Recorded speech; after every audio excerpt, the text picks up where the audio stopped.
పరలోక ముందున్న మా కన్న తండ్రి, ఈ రాత్రి వేళ తండ్రి, ఈ పసుపుగల గ్రామంలో ఉన్నటువంటి మీ పిల్లలను ప్రేమించి తండ్రి, ఈ గ్రామంలో కాపురం ఉంటున్నటువంటి లేదంటే ఈ గ్రామంలో ఉన్నటువంటి సంఘ సభ్యులైనటువంటి మీ పిల్లల ద్వారా మీరు ఏర్పాటు చేసినటువంటి తండ్రి స్వార్థ సభను బట్టి తండ్రి ముందుగా మీకు వందనాలు స్తుతులు తెలియజేసుకుంటున్నాం. తండ్రి మీ కుమారుడిని క్షేమంగా మా మధ్యకి నడిపించారు. అందును బట్టి తండ్రి మీకు మరొక వందనాలు తెలియజేసుకుంటున్నాం. తండ్రి లేఖనాలలో నుండి తండ్రి మీ కుమారుడి ద్వారా ఎన్నో విలువైన సంగతులను తండ్రి రాత్రి మీరు మాకు వినిపిస్తున్న విధానాన్ని బట్టి విన్న మాటలను బట్టి తండ్రి విడిచిపెట్టి తండ్రి మా ఆత్మలను దూరం చేసుకోనక మీ మాటల ప్రకారం మా ఆత్మలను తండ్రి మీకు మరింత దగ్గర చేసుకునే భాగ్యాన్ని ఈ సభ ద్వారా మా అందరికీ అనుగ్రహించమని వేడుకుంటూ ఈ సభ విషయంలో తండ్రి ఎంతమంది కష్టపడి పనిచేశారో తండ్రి, ఎంతమంది సహకారులుగా నిలబడ్డారు తండ్రి, ఎంతమంది వారి కష్టార్జితాన్ని ఇచ్చి తండ్రి ముందుకు వచ్చారు. ప్రతి ఒక్కరికి తండ్రి పరసంబంధమైన ప్రతి యువులను అనుగ్రహించమని వేడుకుంటున్నాం. ఈ ప్రాంతంలో తండ్రి నాయకుడిగా ఉంటూ తండ్రి సంఘానికి వస్తున్న మీ కుమారుడు మా ప్రియమైన తమ్ముడు మీ సేవకుడు మహేష్ని బట్టి ప్రార్థిస్తున్నాం. తండ్రి మీ కుమారుడు చేస్తున్న పరిచర్యను దీవించమని వేడుకుంటూ ఈ సభ అంతటిలో తండ్రి తోడుగా ఉండి నడిపించమని అర్థిస్తూ యేసుక్రీస్తు వారి పవిత్రమైన నామంలో ఈ ప్రార్థనను అడిగి పెట్టుకుంటున్నాం తండ్రి. Thank you sir. ఓకేనా, చక్కగా ప్రార్థన చేస్తున్నాం. సత్యబాబు గారికి సభతత్వం తెలియపరుచుకుంటున్నాం. Thank you. అలాగే వాక్య పట్టణం చదివి వినిపించవలసిందిగా కోరుతూ సిబిటి అతనికి వైస్ ప్రిన్సిపల్ గారైన ఐ డానియల్ గారికి సమయాన్ని అప్పగించుకుంటున్నాం. మన కీర్తన గ్రంథం 90వ అధ్యాయం 1వ వచనం 2వ వచనం.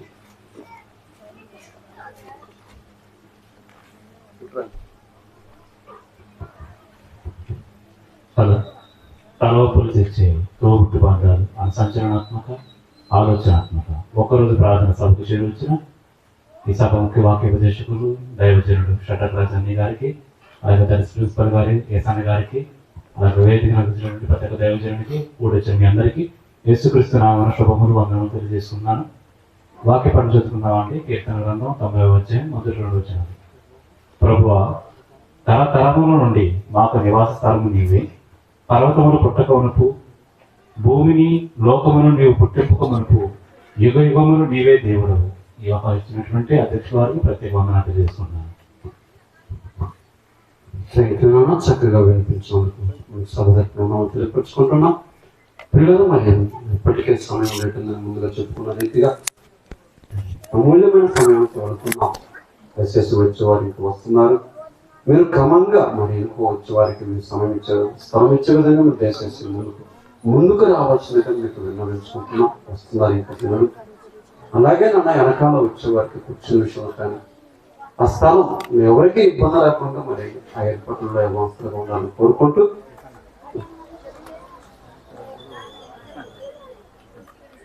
నాన్న దైవ సేవకులు కృష్ణ గారు అబ్బాయికి దయచేసి మీరు వేదిక మీకు రావాల్సిందిగా మీకు ప్రత్యేకంగా మనం చేసుకుంటున్నాం. దైవ సేవకులు కృష్ణ గారు. Thank you sir.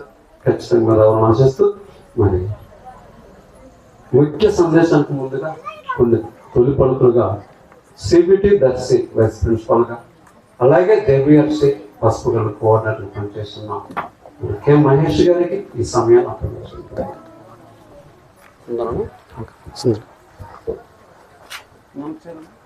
మా దయచేసి వచ్చే వాళ్ళంతా ఇక్కడ ముందు కూర్చోండి. ముందు ఖాళీ ఉంది. పిల్లరా చిన్న ప్రార్థన చేసుకుందాం. మమ్మల్ని మిక్కిలిగా ప్రేమించిన మా కన్న తండ్రి, మహోన్నతుడా, ప్రేమ కలిగిన దేవ తండ్రి, గడిచిన కాలమంతా మీరు ఎక్కల చాటును ముందు భద్రపరిచి ఆయుష్నిచ్చారు, మంచి ఆరోగ్యాన్ని ఇచ్చారు. అందును బట్టి మీకు కృతజ్ఞతలు తెలుపుతూ తండ్రి, విలువైన మీ మాటలను మాకు తెలియచేయడానికి సుదూర ప్రాంతం నుంచి తండ్రి మీ కుమారుడు మా పెద్దలు షడ్రకన్నయ్య గారిని తండ్రి క్షేమంగా మా మధ్యకు మీరు తీసుకొచ్చిన విధానాన్ని బట్టి మీకు కృతజ్ఞతలు తెలుపుతూ తండ్రి వాతావరణాన్ని అనుకూలపరచండి. విలువైన మీ మాటలను తండ్రి మరి మీ పిల్లలకు అనుకూలమైన ప్రశాంతమైన వాతావరణంలో వేపించమని అర్థిస్తూ చెబుతున్న నాకు తండ్రి సమయోచితమైన జ్ఞానమును ప్రసాదించమని వేడుకుంటూ మా చిన్ని మాటలు ముగిస్తూ మీ ప్రియకుమారుడు మా రక్షకుడు నేను యేసుక్రీస్తు వారి పుణ్యనామముని ప్రార్థనకి సమర్పిస్తున్నాను మా కన్న తండ్రి. ఆమేన్. తలవంపులు తెచ్చే తోబుట్టు బంధాలు అను ఒక్కరోజు క్రీస్తు సువార్త విజ్ఞాన మహాసభకు విచ్చేసి వేదికను అలంకరించిన గౌరవనీయులు, దైవజనులు, ముఖ్య వాక్యోపదేశకులు మరి షడ్రక్ రాజ్ అన్నయ్య గారికి నా ప్రత్యేకమైనటువంటి వందనాలు తెలియజేస్తున్నాను. అలానే గౌరవనీయులు, దైవజనులు, బైబిల్ విజ్ఞాన కళాశాల దర్శి ప్రిన్సిపల్ గారు అయినటువంటి ఏసన్న గారికి, అలానే వేదికను అలంకరించిన దైవజనులందరికీ మరి నా వందనాలు తెలియజేస్తూ, కూడి వచ్చిన ప్రియులైన మీ అందరికీ మన ప్రభువును రక్షకుడైనటువంటి యేసుక్రీస్తు వారి పేరిట శుభములు, వందనాలు తెలియజేస్తున్నాను. ప్రియులరా, చాలా విలువైన సంగతి ఈరోజు మరి దైవజనులు మనకు అందిస్తారు. తలవంపులు తెచ్చి తోబుట్టు బంధాలు అనే ఒక అద్భుతమైన సందేశాన్ని ఈరోజు మనం వినబోతున్నాం. అంతకంటే ముందుగా ప్రారంభంగా తొలి పలుకులుగా కొన్ని విషయాలు మనం ఆలోచిద్దాం. తలవంపులు తెచ్చే తోబుట్టు బంధాలు. తోబుట్టు బంధాలు అంటే మన తోడ పుట్టిన వారిని తోబుట్టు బంధాలు అంటాం. మన తోడ పుట్టిన వారు అంటాం. మన రక్తం పంచుకొని పుట్టిన వారిని మన తోబుట్టువులు అంటాం. అక్క చెల్లెళ్ళ బంధం, అన్నదమ్ముళ్ళ బంధం, అన్న చెల్లెళ్ళ బంధం, అక్క తమ్ముళ్ళ బంధం, ఇలా మన రక్తాన్ని పంచుకొని పుట్టిన వారిని తోబుట్టువులు, తోడబుట్టిన వారు అని మనం మాట్లాడుతుంటాం. అయితే మన రక్తం పంచుకొని పుట్టిన వారికి ఎక్కువగా ప్రాధాన్యత ఇస్తుంటాం. వారి మాటకే ఎక్కువ విలువిస్తుంటాం. వారి గురించి ఆలోచిస్తుంటాం. మరి మిగిలిన వారి సంగతి ఏంటి? మిగిలిన వారి గురించి మరి ఎవరో అండి మాకు తెలియదు. నా బంధువులు, నా తోడబుట్టిన వారు, నా తోబుట్టువులు అంటే ఇదిగో నా రక్తం పంచుకొని పుట్టిన నా అక్క, నా చెల్లి, నా తమ్ముడు, వీళ్ళే నా తోడబుట్టిన వారు అని మనం మాట్లాడుతుంటాం. కానీ దేవుడు అంటున్నాడు, కేవలం వీరు మాత్రమే నీ తోడబుట్టిన వారు కాదు, వీళ్ళు నీ రక్తం పంచుకొని పుట్టినవారు. శరీర ప్రకారంగా శరీరాన్ని అనుసరించి నీ రక్తాన్ని పంచుకొని పుట్టారు కనుక వీరు నీ తోడబుట్టినవారు. కానీ శరీర బంధం కంటే ఆత్మబంధానికే దేవుడు ఎక్కువ ప్రాధాన్యత ఇస్తాడు, ఎక్కువ విలువనిస్తాడు. కానీ దేవుడు చెబుతున్న మాట ఏంటంటే, శరీర బంధంగా వీళ్ళు నీ తోబుట్టువులు, తోబుట్టువులు అనుకుంటున్నావు కదా, కానీ ప్రపంచంలో ఉన్న 850 కోట్ల మంది నీ తోడబుట్టిన వారే అంటున్నాడు, మన తోబుట్టువులే అంటున్నాడు. చూడండి ఒక మంచి మాట, కొరింథీయులకు రాసిన 2వ పత్రిక 6వ అధ్యాయం, కొరింథీయులకు రాసిన 2వ పత్రిక 6వ అధ్యాయం 18వ వచనం చూడండి. కొరింథీయులకు రాసిన 2వ పత్రిక 6వ అధ్యాయం 18వ వచనం. మనము జీవము గల దేవుని ఆలయమై ఉన్నాము, అందుకు దేవుడు ఇలాగూ సెలవిచ్చుచున్నాడు, నేను వారిలో నివసించి సంచరింతును, నేను వారి దేవుడనయ్యుందును, వారు నా ప్రజలయ్యుందురు. ఏమండి? కావున మీరు వారి మధ్య నుండి బయలువెళ్ళి ప్రత్యేకముగా ఉండి అపవిత్రమైన దానిని ముట్టకూడని ప్రభువు చెప్పుచున్నాడు. మరియు ఏమంటే ఇక్కడి నుంచి జాగ్రత్తగా చదవండి. మరియు నేను మిమ్మల్ని చేర్చుకుందును, మీకు తండ్రినయ్యుందును, మీరు నాకు కుమారులను కుమార్తెలునయ్యుందురని సర్వశక్తి గల ప్రభువు చెప్పుచున్నాడు. ఏమంటున్నాడు దేవుడు? నేను మిమ్మల్ని చేర్చుకొందును, మీకు నేను తండ్రినయ్యుందును అంటున్నాడు. ప్రపంచంలో ఉన్న 850 కోట్ల మంది ఈ ప్రపంచ జనాభాకు నేను తండ్రిని అంటున్నాడు. మీరంతా నా పిల్లలు అంటున్నాడు. అంటే ప్రపంచంలో ఉన్న 850 కోట్ల మంది ప్రపంచ జనాభా మనకేమవుతారు? సోదరులు, సహోదరులు, తోడబుట్టిన వారు. తండ్రి, దేవుడు అనే తండ్రి నుంచి మనమంతా పిల్లలుగా పుట్టిన వారం. అంటే ఒకే తండ్రి గర్భము నుంచి వచ్చిన వారు మనమంతా. దేవుడు అనే మన తండ్రి గర్భము నుండి మనం వచ్చాం. అపోస్తుల కార్యాలు 17వ అధ్యాయం 26వ వచనం కూడా చూడండి. అపోస్తుల కార్యములు 17వ అధ్యాయం 26వ వచనం. మరియు యావత్ భూమి మీద కాపురం ఉండుటకు ఆయన ఒకని నుండి ప్రతి జాతి మనుషులను సృష్టించి ఆయన ఒకని నుండి, ఆదాము అనే ఒక మనుషుని నుండి ప్రతి జాతి మనుష్యులను సృష్టించాడట. అంటే ప్రపంచంలో ఉన్న 850 కోట్ల మంది ప్రపంచ జనాభాకి తండ్రి ఒక్కడే దేవుడు. ఆ దేవుని గర్భము నుండే మనం అంతా వచ్చాం. మనమంతా తోబుట్టువులం, సహోదర సహోదరీమణులం. అయితే ఈ తోబుట్టు బంధాల గురించి దేవుడు ఏమి రాయించాడు బైబిల్లో? తోబుట్టు బంధాలు ఎంత బలంగా ఉండాలి, ఎంత బాగుండాలి అని ఏమంటే చాలా గొప్పగా తోబుట్టు బంధాల గురించి దేవుడు బైబిల్లో రాయించాడు. చాలా గొప్పగా, నా పిల్లలుగా మీరంతా కలిసిమెలిసి ఉండాలి నాయన, తోబుట్టువులుగా మీరంతా ఒకరి ఎడల ఒకరు ప్రేమ కలిగి, దయ కలిగి, మీరందరూ ఒకే భావం కలిగి నాకు పిల్లలుగా మీరు బ్రతకాలి అని తోబుట్టు బంధాల గురించి చాలా గొప్పగా దేవుడు రాయించాడు. చాలా గొప్పగా రాయించాడు. తోబుట్టు బంధాల గురించి కూడా బైబిల్ చెబుతుందా? మనకు అవసరమైన ప్రతిదీ, మనకు తెలియని ఏ విషయమైనా సరే అది దేవుడు బైబిల్లో రాయించి పెట్టాడు. ఈరోజు శాస్త్రాతీతమైన సంగతులు బైబిల్లో ఉన్నాయి. తోబుట్టు బంధాల గురించి కూడా దేవుడు రాయించాడు. ఈ తోబుట్టువులుగా ఉన్న మనమంతా, ప్రపంచ జనాభా అంతా ఎలా ఉండాలని దేవుడు కోరుకుంటున్నాడు తెలుసా? ఏమండి, ఒక మంచి తోబుట్టువులను మనం చూద్దామండి. తోబుట్టువ సమూహాన్ని చూద్దాం బైబిల్ నుంచి. అపోస్తుల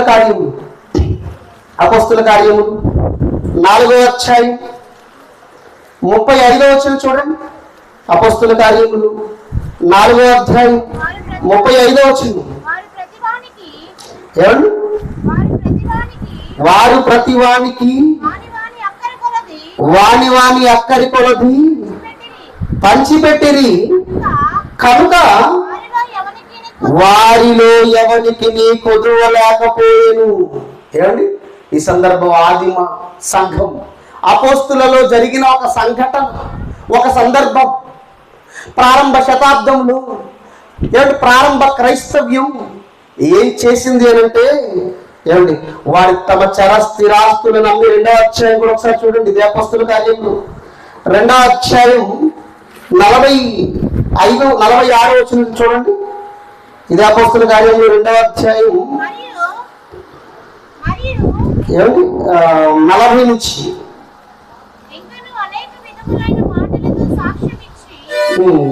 42. వీరు అపోస్తుల బోధ యందును, సహవాసమందును, రొట్టె విరుచుట యందును, ప్రార్థన చేయుట యందును ఎడతెగకయుండిరి. అంటే అపోస్తుల బోధ యందు, సహవాసమందు, రొట్టె విరుచుట యందు, ప్రార్థన చేయుట యందు ఎడతెగకయుండిరి. అప్పుడు ప్రతి వానికి భయము కలిగెను, మరియు అనేక మహత్కార్యములను సూచక్రియలను అపోస్తుల ద్వారా జరిగెను. విశ్వసించిన వారందరూ, అంటే ఇక్కడి నుంచి జాగ్రత్తగా చూడండి, విశ్వసించిన వారందరూ ఏకముగా కూడి, విశ్వసించిన వారందరూ ఏకముగా కూడి అంటున్నాడు చూడండి. ప్రారంభ శతాబ్దంలో, ప్రారంభ క్రైస్తవ్యంలో, ఆదిమ సంఘంలో ఉన్న వారంతా ఎలా ఉన్నారు అంటే ఏక మనసుతో ఏకముగా కూడిరి. ఇంకా కిందకి వెళ్ళేసరికి అంటాడు ఏక మనస్సు అనే పదాన్ని కూడా వాడతాడు. ఏకముగా ఉన్నారు, ఒకే ఏకముగా ఉన్నారు అంటే తారతమ్యాలు లేవా, విభేదాలు లేవా, గొడవలు లేవా, కక్షలు లేవా, ఇవేమీ లేవు. ఏమంటున్నాడు చదవండి. వారు ఏక మనస్కులై ప్రతిదినము 44 నుంచి మరలా చదవండి. 44 నుంచి విశ్వసించిన వారందరూ ఏకముగా కూడి తమకు కలిగినదంతయు సమిష్టిగా ఉంచుకొనిరి. తమకు కలిగినదంతయు. ఈరోజు మనలో ఒకే సంఘానికి వచ్చే వారిలో భేదాలు ఉండొచ్చు, ఉన్నవాడు లేనివాడు, ఏమండి ఇలా తారతమ్యాలు భేదాలు మనకు కనబడుతున్నాయి. కానీ ఆ రోజు ఆదిమ సంఘంలో అపోస్తులు ఎలా ఉన్నారో తెలుసా? ఆనాడు ప్రారంభ సంఘంలో ఉన్న వారంతా ఎలా ఉన్నారో తెలుసా? తమకు కలిగిన చరస్థిరాస్తులన్నీ అమ్మి, చదవండి 45, ఇది గాక వారు తమ చరస్థిరాస్తులను అమ్మి అందరికీ వారి వారి అక్కరి కొలది పంచి పెట్టిరి. మరియు వారు ఏక మనస్కులై ప్రతి దినము దేవాలయములో తప్పక కూడుకొనుచు ఇంటింట రొట్టె విరుచుచు దేవుణ్ణి స్తుతించుచు ప్రజలందరి వలన దయ పొందిన వారై ఆనందముతోను నిష్కపటమైన హృదయముతోను ఆహారము పుచ్చుకొనుచుండిరి. ప్రారంభ సంఘములో ఎలాంటి పరిస్థితులు, ఎలాంటి వాతావరణం ఉందో దేవుడు ఇక్కడ చెబుతున్నాడు. వారందరూ ఏక మనస్కులై అంటున్నాడు. చూడండి, ఏమండి, ఒకే సంఘములోనికి వచ్చే మనుషుల మధ్య మనసు కుదురుతుందా? ఒకే మనసు కలిగి ఉంటారా? ఏమండి, ఇది చాలా కష్టం అండి, చాలా కష్టం. సంఘంలో ఒక 40-50 మంది ఉంటే ఈ 40-50 మందిలో ఒకే మనసు రావడం చాలా కష్టం. ఆఫ్టర్ ఆల్ 40-50 మందిలో ఒకే మనసు రాలేనప్పుడు, వారి మనసులు కలవనప్పుడు మరి గ్రామాలలో పరిస్థితి ఏంటి? గ్రామాలలో కొన్ని వందల కుటుంబాలు ఉంటాయి. పట్టణాల పరిస్థితి ఏంటి? జిల్లాల పరిస్థితి ఏంటి? ప్రపంచంలో ఉన్న 850 కోట్ల మంది ప్రపంచ జనాభా నా పిల్లలు అంటున్నాడు దేవుడు. మనమంతా తోబుట్టువులు అని చెబుతున్నాడు. మరి తోబుట్టువులుగా ఉన్న మనమంతా కలిసి ఉంటున్నావా? మనసులు కలుస్తున్నాయా? ఏక మనసు కలిగి ఉన్నావా? ఒకే మాట, ఒకే భావం, ఒకే తాత్పర్యం ఎక్కడున్నాయండి? ఏక మనసు. చూడండి, ఆ రోజు ఉన్న వాళ్ళంతా అపోస్తులు, ఆదిమ సంఘం, వీళ్ళంతా ఆనాడు తోబుట్టువులుగా ఉన్న వీళ్ళంతా శరీరబంధంగా తోబుట్టువులు కాకపోవచ్చు, రక్తం పంచుకొని పుట్టకపోవచ్చు, కానీ క్రీస్తు అనే ఆయన పేరిట, క్రీస్తు రక్తంలో కడగబడిన వారై, బాప్తిసము పొందిన వారై, ఆత్మబంధము చేత తోబుట్టువులుగా ఉన్నారు. వీళ్ళంతా ఆత్మబంధం చేత తోబుట్టువులు. ఏక మనస్సు కలిగి ప్రతిదినము దేవాలయములో తప్పక కూడుకొనుచు ఇంటింటా రొట్టె విరుచుచు దేవుణ్ణి స్తుతించుచు ప్రజలందరి వలన దయ పొందారండి. తమ చరస్థిరాస్తులను అమ్మేసి అపోస్తుల పాదాల యొద్ద పెడితే వారి వారి అక్కర కొలది అపోస్తులు వారి అవసరాలకు పంచి పెడితే వారిలో ఏమని పేదవాడు ధనికుడు అనే భేదాలు లేకుండా అందరూ సమానం, అందరూ సమానంగా ఉన్నారు. ఏక మనస్సు కలిగి ఉన్నారు. ఒకే మాట, ఒకే భావం.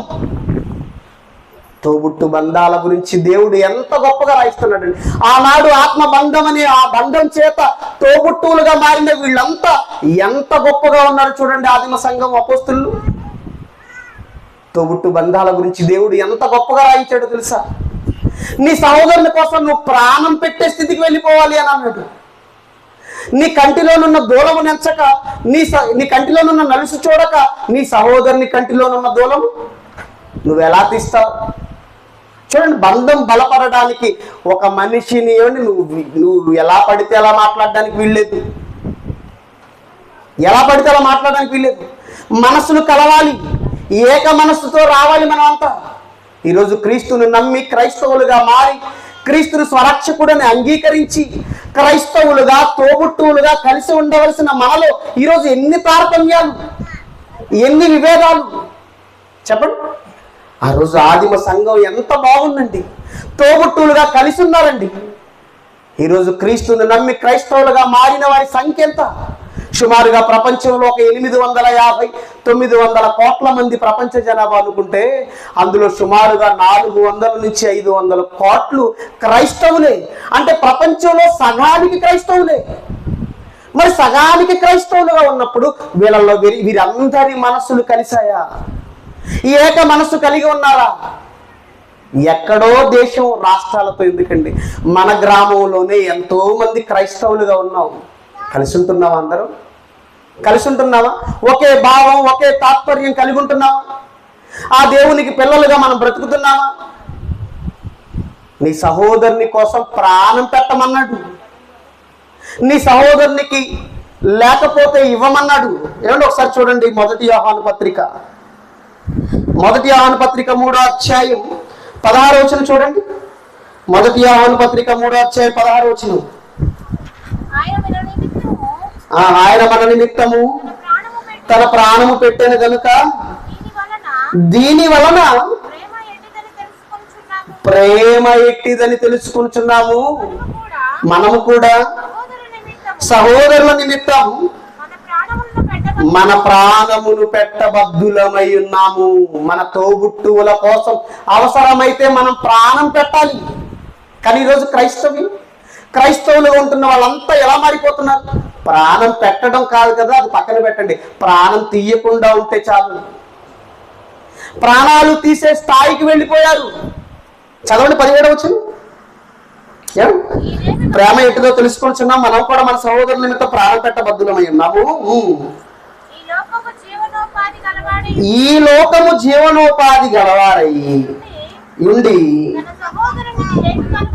తన సహోదరునికి లేమి కలుగుట చూసి అతని ఎడల ఎంత మాత్రమును కనికరము చూపని వాని యందు దేవుని ప్రేమ ఎలా ఉంటుంది?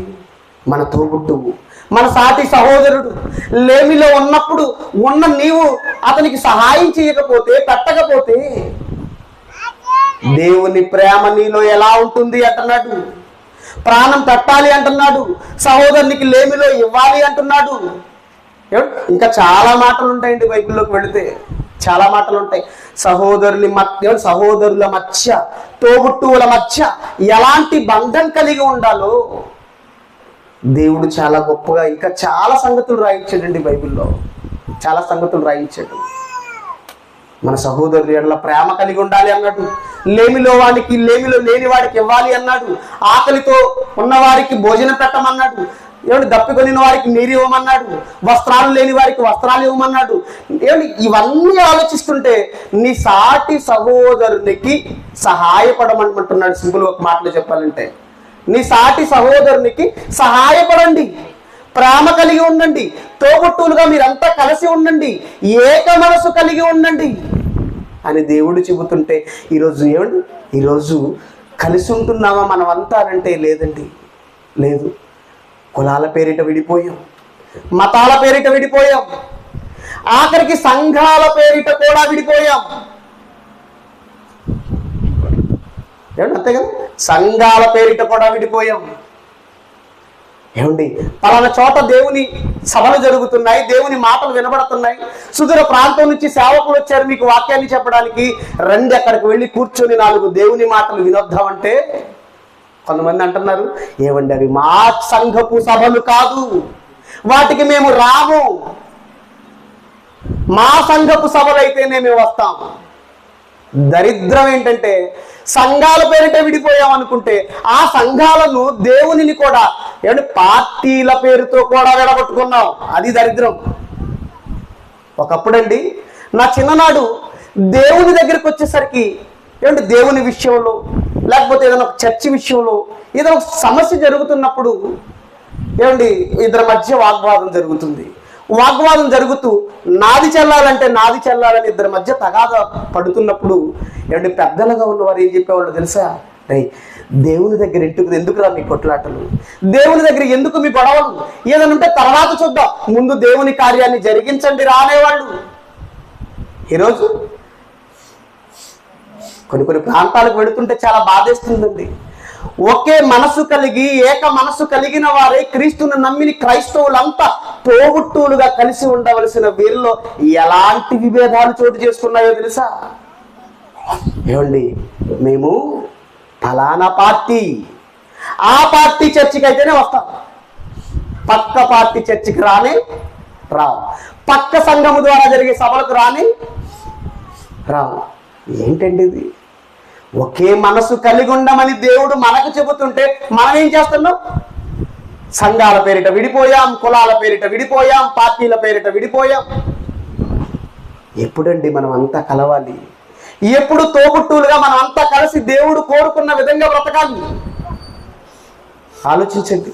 మరిన్ని సంగతులు దైవజనులు నోట మనం విందాం. కళ్ళు మూసుకొని చిన్న ప్రార్థన చేసుకుందాం.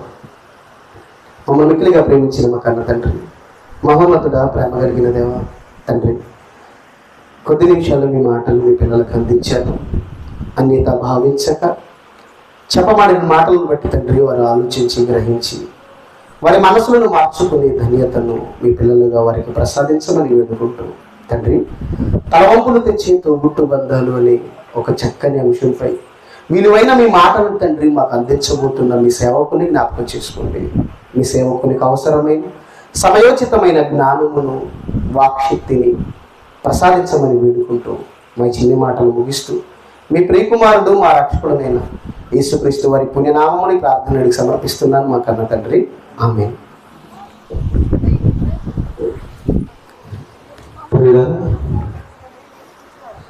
తలవంపులు తెచ్చే తోబుట్టు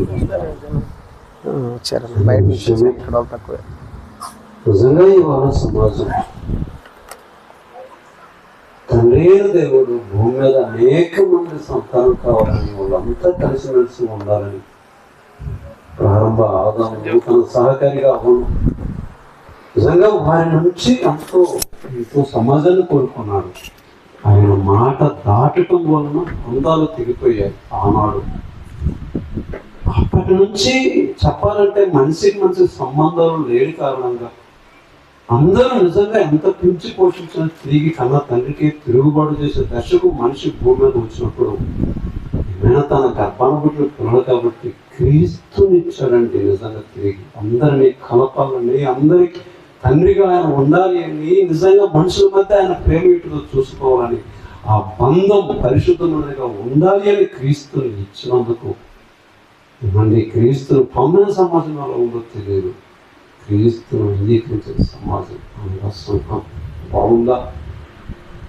బాగులేదు అని నిజంగా జేబీఆర్సీ కోఆర్డినేటర్గా చక్కగా పసుపు సంఘ కాపుగా పనిచేస్తున్న మహేష్ గారు ఎంత చక్కగా మంచిగా గురించాడో నిజంగా వినటం మటుకే కాదు గ్రహించాలని కోరుకుంటూ ఏమైనా క్రీస్తు ద్వారా తనకు కలిగిన పిల్లలంతా ఒక్కటిగా ఉండాలని, ఆ అందరికీ తండ్రి అయిన దేవుడు ఒక్కడే, అందరినీ రక్షించడానికి వచ్చిన యేసు క్రీస్తు వారు ఒక్కడే, మనం పట్టుకున్న బైబిల్ ఒకటే, నమ్ముకున్న విశ్వాసం ఒకటే.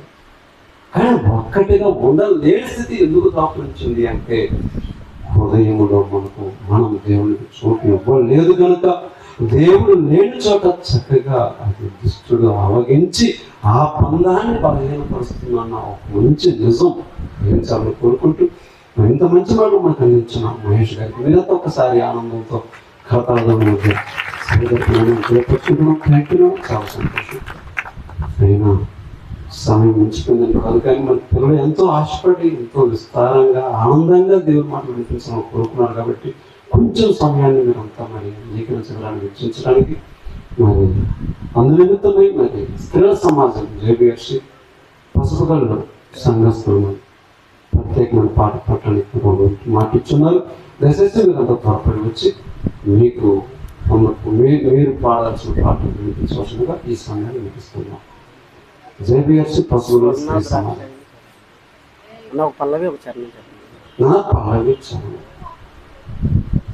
రావాల్సిన వారు నాన్న త్వరపడి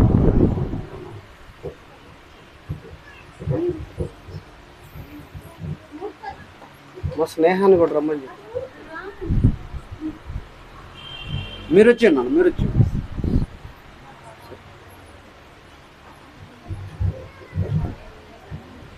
నన్ను తీసుకురా.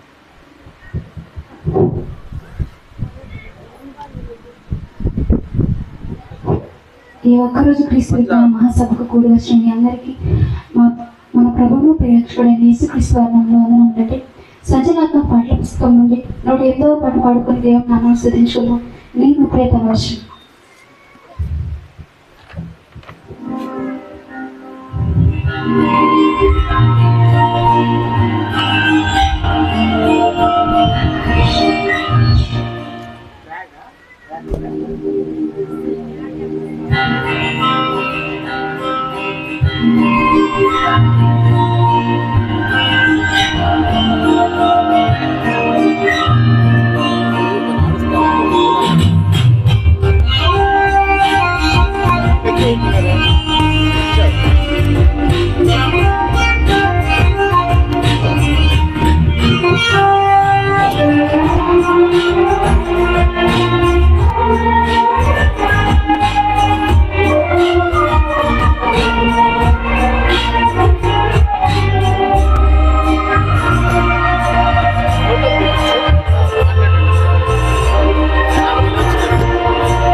చేయకపోతే శిక్ష ఉంటుందిరా రాసిన తీరని చేసి పెట్టుకుంటుందిరా నీలో కలవశం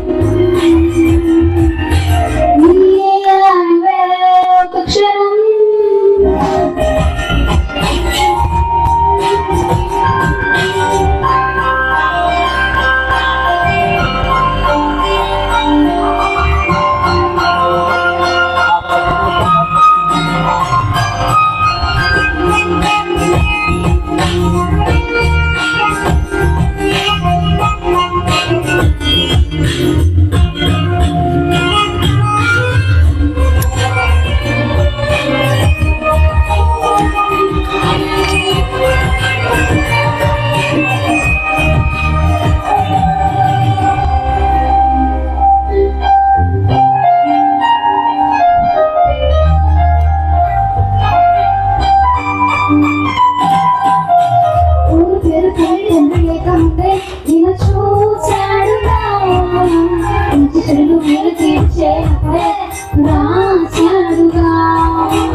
సృష్టించాడుగా జీవన ముందు పేరు లిఖించుకోవాలిగా వశం